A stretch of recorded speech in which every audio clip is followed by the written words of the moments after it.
Hi friends, welcome to Miyani kitchen. ഇന്ന് നമുക്ക് prawns കൊണ്ടൊരു നിർവാണ തയ്യാറാക്കിയെടുക്കാം. പ്രോൺസ് നിർവാണ. അപ്പോൾ അതിന് വേണ്ടിയിട്ട് നമുക്ക് പ്രോൺസ് മസാല പുരട്ടി വെക്കാൻ വേണ്ടിയിട്ട് ഒരു മസാല തയ്യാറാക്കിയെടുക്കണം.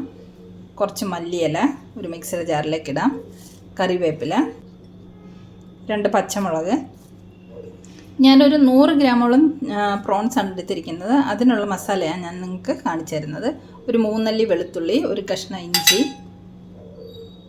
കുറച്ച് പൊടികൾ ചേർത്ത് കൊടുക്കാം. 1/2 സ്പൂൺ മുളക് പൊടി, 1/2 സ്പൂൺ മല്ലിപ്പൊടി, കുറച്ച് കുരുമുളക്, ഒരു 10 കുരുമുളക്, മഞ്ഞൾപ്പൊടി ഒരു നുള്ള് ഗരം മസാല. ഇതെല്ലാം കൂടെ നമുക്കിതിലേക്ക് ഇട്ട് കൊടുക്കാം.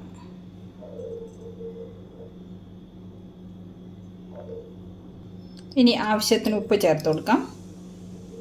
മസാലയ്ക്കും പ്രോൺസിനും എല്ലാത്തിനും കൂടെ ആവശ്യമുള്ള ഉപ്പ് കണക്കാക്കിയിട്ട് ചേർത്ത് കൊടുക്കണേ. കുറച്ചും കൂടെ. ഇനിയും ഒരു 1/2 സ്പൂൺ വിനീഗർ ഒഴിച്ചു കൊടുക്കുക ഇതിലേക്ക്. അതുപോലെ തന്നെ 1/2 സ്പൂൺ വെളിച്ചെണ്ണയും കൂടെ ഒഴിച്ചു കൊടുക്കാം. ഇനി ഇത് നമുക്ക് നല്ലതുപോലെ അരച്ച് പേസ്റ്റാക്കി കൊണ്ടുവരാം. മസാല റെഡിയാക്കി കൊണ്ടുവന്നിട്ടുണ്ട്. ഇത് നമുക്കിനി പ്രോൺസിലേക്ക് മാരിനേറ്റ് ചെയ്ത് വെക്കാം. മസാലയൊക്കെ പ്രോൺസിലേക്ക് ഇട്ടിട്ടുണ്ട്. ഇനി നമുക്ക് കൈ കൊണ്ട് നല്ലതുപോലെ ഇതൊന്ന് മസാലയൊക്കെ നല്ലതുപോലെ പ്രോൺസിലേക്കൊന്ന് പുരട്ടി വെക്കാം.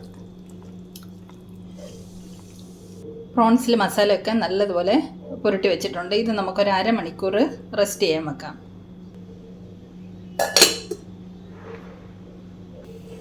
നമ്മുടെ പ്രോൺസൊക്കെ മാരിനേറ്റ് ചെയ്ത് വെച്ചിട്ട് 1/2 മണിക്കൂർ കഴിഞ്ഞിട്ടുണ്ട്. ഇനി നമുക്കിത് തയ്യാറാക്കിയെടുക്കാം.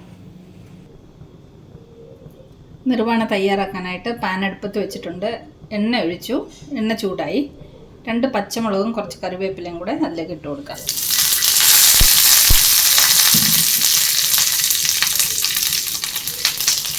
ഇനി നമുക്ക് മാരിനേറ്റ് ചെയ്ത് വെച്ചേക്കുന്ന പ്രോൺസ് അതിലേക്ക് ചേർത്ത് കൊടുക്കാം.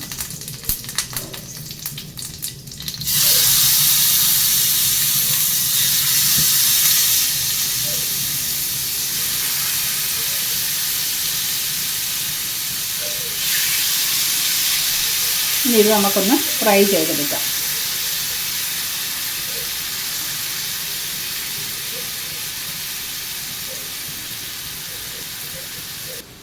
നമുക്കിത് അടച്ച് വെക്കാം. എന്നിട്ട് 2 സൈഡും തിരിച്ചും മറിച്ചിട്ട് പ്രോൺസ് ഒന്ന് വേവിച്ചെടുക്കാം. നമുക്ക് പ്രോൺസ് ഒന്ന് തുറന്ന് നോക്കാം. ഞാൻ ഇടയ്ക്ക് ഇളക്കി കൊടുക്കുന്നുണ്ടായിരുന്നു. അപ്പോൾ നമ്മുടെ പ്രോൺസൊക്കെ വെന്ത് റെഡി ആയിട്ടുണ്ട്. ഇനി നമുക്കിതിലേക്ക് നല്ല കട്ടിയുള്ള തേങ്ങാപ്പാൽ ഒഴിച്ചു കൊടുക്കാം. അപ്പം നമുക്ക് പ്രോൺസിൻ്റെ ക്വാണ്ടിറ്റി കുറവായതുകൊണ്ട് ഞാൻ ചെറിയൊരു ഗ്ലാസ് നിറച്ച് തേങ്ങാപ്പാലാണ് ഒഴിച്ചു കൊടുക്കുന്നത്.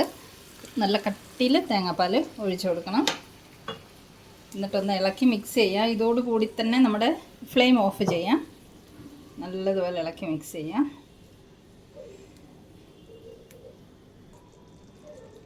പാനിൻ്റെ ചൂടിൽ തന്നെ ഇരുന്നത് തനിയെ ഒന്ന് വറ്റി വരും. ഇനി ഇതിലേക്ക് നമുക്ക് ഒരു നുള്ള് പഞ്ചസാര ചേർത്ത് കൊടുക്കണം.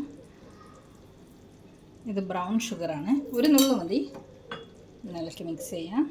അപ്പം നമ്മുടെ പ്രോൺസ് നിർവാണ റെഡി ആയി കഴിഞ്ഞു. നമ്മുടെ പ്രോൺസ് നിർവാണ റെഡി ആയിട്ടുണ്ട്. ഞാൻ പ്ലേറ്റിലേക്ക് സെർവ് ചെയ്ത് വെച്ചിട്ടുണ്ട്. അടിപൊളി ടേസ്റ്റ് ആട്ടോ, പറഞ്ഞറിയിക്കാൻ പറ്റാത്തത്ര ടേസ്റ്റാണ്. നല്ല ടേസ്റ്റ് ഉണ്ട്. അപ്പം ഈ റെസിപ്പി ഇഷ്ടമായെങ്കിൽ തയ്യാറാക്കി നോക്കണേ. എളുപ്പം തയ്യാറാക്കാനും പറ്റുമല്ലോ. അപ്പം മറ്റൊരു സിമ്പിൾ റെസിപ്പിയുമായി മിയാനി കിച്ചണിൽ വീണ്ടും കാണാം. Thanks for watching this video.